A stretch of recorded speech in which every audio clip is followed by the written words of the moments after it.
I'm digital correspondent Sarah Strackhouse. Thanks so much for joining us for Real News and Weather, where we give you a breakdown of your top headlines in the 7-day forecast in under 5 minutes. So tonight, presidential Democratic candidates will take the stage for the second round of debates. That'll be in Detroit tonight and tomorrow. Healthcare and the economy are expected to be hot topics in this evening's debate. NPR reports progressives Bernie Sanders and Elizabeth Warren will go head-to-head for the first time in this campaign.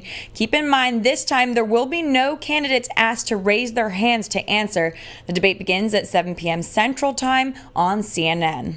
And 100 million people had their personal information stolen. This after a massive data breach at Capital One. According to USA Today, the former software engineer, 33-year-old Paige Thompson, is accused of stealing Social Security and bank account numbers in one of the, quote, top 10 largest data breaches ever.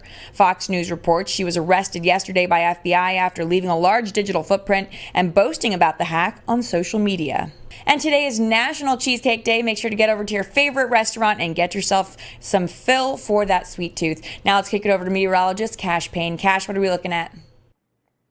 Well, thank you, Strax. Yeah, it's going to be a hot day across North Texas. Temperatures getting back into the upper 90s by this afternoon. We can see some of those temperatures getting off work. It's going to stay in the mid to upper 90s going into later parts of this evening. So if you're going to be out and about, maybe headed out on the Katy Trail around White Rock Lake, you're going to go for a run, try to stay active.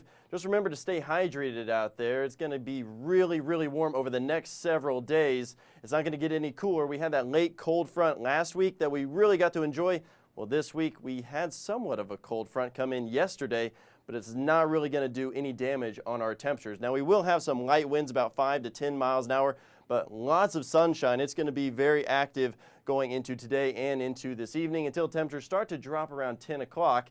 And that's when we'll finally start to break out of the 90s and get down into the 80s. Now, for the next several days, we're going to start our mornings off on the warm side, probably around 80 degrees or so. You see temperatures fairly steady for our mornings.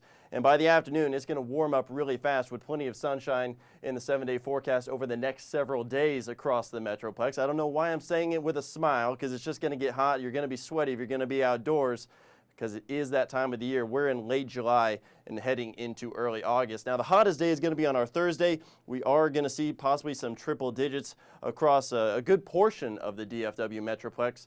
And we will cool down slightly going into the back half and into your weekend. If you're going to be making any plans for any of the Rangers games, like I said before, just remember to stay hydrated if you're going to be out and about around the Dallas-Fort Worth Metroplex.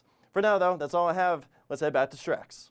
Cash, thanks so much. Make sure to keep an eye out for the rundown. It's a daily email that goes out to journalists across the country. It has an expert to weigh in on the subject, as well as some of the top headlines of the day. To get on that emailing list, all you have to do is email Jeff Crilly at realnewspr.com. Well, thanks so much for joining us. Make sure to join us back here on Friday.